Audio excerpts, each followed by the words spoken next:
Will é o faxineiro de uma escola. E como você pode perceber, ele é um cara jovem e lindão. Will tem muita facilidade em atrair as garotinhas, mas ele não é bom só nisso. Ele também tem algo que ninguém imagina. E ao descobrirem que ele é um gênio, meu amigo, aí as garotinhas piram de vez. Mas como nem tudo é perfeito, Will também tem muitos problemas por conta de sua personalidade. O que será que aconteceu com ele depois de descobrirem sua inteligência? Fofura, vem comigo que eu te explico. Eu sou o Henrique. E lembre-se, você está no filme... Oh, peste! Eu sou o Henrique. E lembre-se, você está no Filmes Nostálgicos.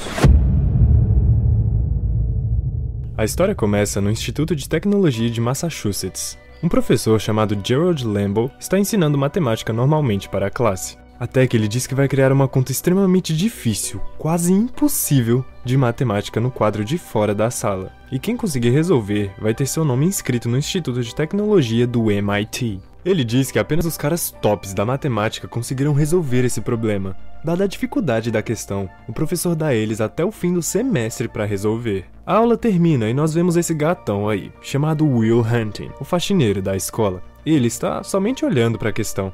Mais tarde, surpreendentemente, vemos que Will tenta resolver a equação no espelho do banheiro. No próximo dia, ele está sozinho no corredor. Ele se aproxima e escreve a resposta para o problema no quadro. Fora do trabalho, Will passa seu tempo bebendo e aproveitando com seus amigos, Chuck, Billy e Morgan.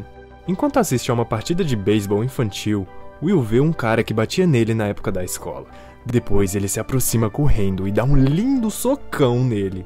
Quando o cara tá no chão, Will não tem piedade e arregaça ele. Seus amigos têm que tirar ele de cima do cara. Como estamos nos Estados Unidos, a polícia chega extremamente rápido. Ao tentarem algemar Will, ele resiste e bate em um policial, mas logo eles conseguem prender e deter ele. Em outro lugar, o professor Gerald fica sabendo que o problema foi resolvido em menos de um dia. Ele vai conferir e vê que alguém realmente resolveu sua questão. Ele pergunta para os estudantes quem resolveu, mas fica confuso ao saber que nenhum deles resolveram. A próxima aula dele retém a atenção dos alunos, já que eles querem saber quem é o gênio que resolveu essa equação em apenas pouco tempo. O professor fala para quem resolveu que subisse ao palco e pegasse seu prêmio. A sala fica esperando que alguém se levante. Vendo que ninguém se levantou, o professor Gerald vai passar mais uma questão, ainda mais difícil. Ele diz que levou 2 anos para resolver esse problema. Will sai da cadeia e quase resolve o problema imediatamente. Ao mesmo tempo, o professor Gerald, que saiu do seu escritório, vê Will escrevendo no quadro. Ele tenta confrontar Will, pensando que ele está apagando ou borrando o quadro. Vendo que ele está vindo, Will se afasta do lugar. Só depois, o professor Gerald volta ao quadro e vê que Will resolveu perfeitamente a questão em 30 minutos, na qual ele demorou 2 anos. Agora ele sabe quem é o gênio misterioso. Depois do trabalho, Will vai ao bar com seus amigos pra beber. Vendo umas garotas bonitas, Chuck vai lá flertar e mente dizendo que é da mesma classe que elas. Mas um cara interrompe e pergunta de que classe ele está falando. Chuck responde que é história. O cara é da mesma classe que elas. Então ele sabe que Chuck está mentindo. Ele tenta humilhar Chuck, perguntando sobre alguns dados históricos bem difíceis. Chuck fica calado. Então Will chega rapidamente e responde a todas as perguntas com os dados e fatos. O homem tenta contrariar Will, mas Will completa tudo que o homem está falando antes que ele termine. Will sabe porque é uma passagem de um livro. Will zoa o cara porque ele paga caro em educação e Will aprende tudo de graça na biblioteca pública. Depois de ser humilhado, esmagado, destruído, arruinado por Will, ele sai com o rabinho entre as pernas. Após isso, uma das garotinhas, chamada Skylar, dá seu número a ele, mesmo sem ele pedir. Após isso é foda. Eu ia falar após Will, é após Wilson. Ai, caramba. Ai, velho, calma aí. Caralho. Tá bom. Após isso, Will esfrega o número da garota na cara do outro cara, que estava tentando bancar o espertão. O professor está procurando pelo faxineiro que resolveu os problemas. Logo, ele consegue o número de Will. Ele aparece na corte, ouvindo que Will está sendo acusado de agredir um policial. Como Will já tem passagens, o juiz decide prendê-lo com fiança de $50 mil.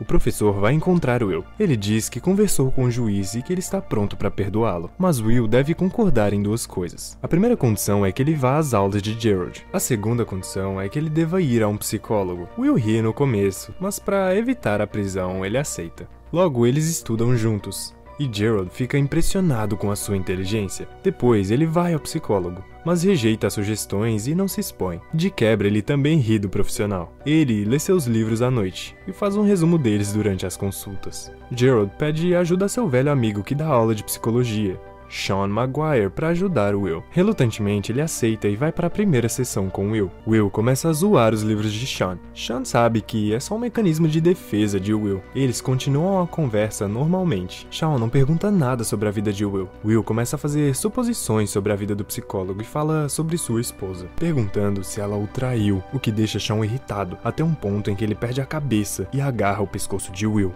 Vendo o humor de Sean, Gerald acha que não haverá mais sessões e que Sean vai desistir. Mas não, Will vai se encontrar com Skylar. Ele descobre que sua família é muito rica e ela estuda em Harvard. Os dois imediatamente se dão bem um com o outro, até dão um beijinho.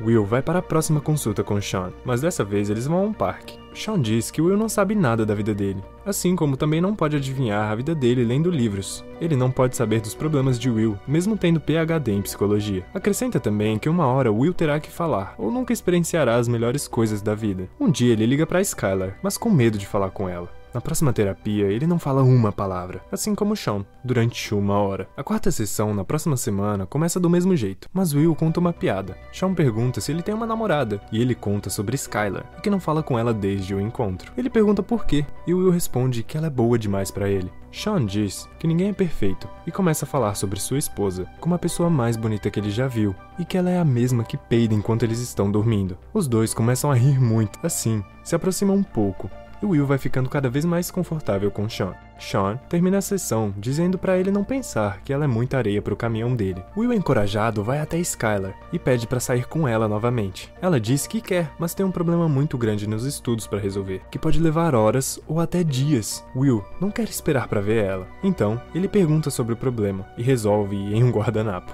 Depois disso, eles saem juntos, e Skylar pergunta sobre sua família. Ele mente dizendo que tem 12 irmãos. Skylar pede pra ele falar o nome dos 12, e Will responde 12 nomes aleatórios. Duvidando de Will, Skylar pede pra ele falar novamente os nomes, mas já percebemos que não se brinca com Will, então ele repete tudo corretamente, e na mesma ordem. Na próxima sessão, descobrimos que a esposa de Sean morreu, por isso ele estava com raiva anteriormente. Will pergunta se ele em algum momento se arrependeu de ter conhecido ela. Para respondê-lo, Sean conta como conheceu ela.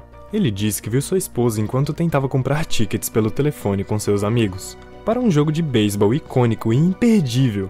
Will fica alegre, pensando que ele viu o jogo presencialmente. Ele pergunta sobre o jogo e Sean detalha tudo perfeitamente, mas no final ele revela que só assistiu o jogo depois, na TV, já que seus amigos foram, e ele foi se encontrar com a garota que se tornaria sua esposa, deixando claro que nunca se arrependeu de ter conhecido ela. Agora mais próximos, Skylar quer conhecer a família de Will, mas ele continua mentindo sobre sua família, mas concorda em apresentá-la a seus amigos. Eles saem juntos, riem, bebem, ela até faz algumas piadas que todos riem. Enquanto isso, Gerald pergunta a Sean sobre seu progresso com Will. Ele diz que Will está começando a se abrir e é só questão de tempo. Gerald diz que ele está fazendo algumas entrevistas por Will, nos melhores institutos de matemática, e depois que seus problemas emocionais passarem, nada poderá detê-lo em se tornar famoso. Sean diz que quem decide isso é Will, e ele apenas deveria ajudá-lo no que ele deseja fazer. Como Will não quer um trabalho desses, então ele envia seu amigo Chuck para a entrevista no lugar dele. Um dia, Skylar pede para Will se mudar para Califórnia com ela. Ele diz que não pode ir. Skylar pergunta do que ele tem medo, e reclama que ele nunca fala a verdade para ela. Ela lembra de quando ele mentiu sobre os 12 irmãos. Ouvindo isso, Will fica boladão. Diz que é um órfão e que sempre estava mudando de um lugar para o outro por conta de seus parentes. Ele até conta que sofria muito mesmo na mão do seu pai adotivo. Skylar diz que quer ficar com ele e ajudá-lo, mas Will a empurra e diz que não precisa de ajuda. Skylar chora e mostra que realmente ama ele, mas Will mente, dizendo que ele não ama ela, e sai, deixando Skylar chorar sozinha. Gerald consegue convencer Will a ir na entrevista de trabalho. Na entrevista, Will não faz esforço nenhum para ser contratado. A próxima sessão não vai tão bem. Will mente e desvia dos assuntos. Skylar liga para Will, dizendo que ama ele, mas Will não tem coragem de dizer isso de volta. Conversando com Chuck, Will diz que ele não planeja ter um trabalho diferente desses da construção, que terminou com Skylar e que quer viver em Boston o resto da sua vida. Ouvindo Will, Chuck fala a verdade, que dói nele ver seu amigo desperdiçar sua vida, sabendo que pode alcançar mais do que isso. Chuck vai além e diz que toda vez que vai buscar Will na casa dele para trabalharem na construção, ele deseja que Will não esteja lá, que Will estivesse trabalhando em outro lugar, que é o melhor para ele. Enquanto isso, Gerald e Sean estão discutindo sobre Will fazer o que quiser e não ter o futuro que Gerald deseja para ele. A conversa fica mais quente, as coisas ficam cada vez mais pessoais, até que Will aparece de repente e Gerald sai para começarem a sessão de terapia. Sean tem um documento contendo fotos com as marcas das agressões de seu pai adotivo. Sean revela que seu pai era um alcoólatra e batia nele e na sua mãe quando era criança. Sean diz que seja lá o que aconteceu, não foi culpa dele. Will diz que sabe que não foi culpa dele, mas Sean continua repetindo insistentemente que não foi culpa dele. Will empurra ele chorando, mas Sean não desiste e repete que nada do que aconteceu, os abusos, as agressões físicas e psicológicas, nada é culpa dele. Will abraça Sean, totalmente emocionado. Ele chora muito forte, aquele choro que se chega a soluçar. Finalmente, Will está determinado em deixar seu passado para trás e continuar sua vida. Will aceita ir a uma entrevista de trabalho que Gerald propôs, e na última sessão com Sean, Will pergunta se ele pode manter contato com Sean.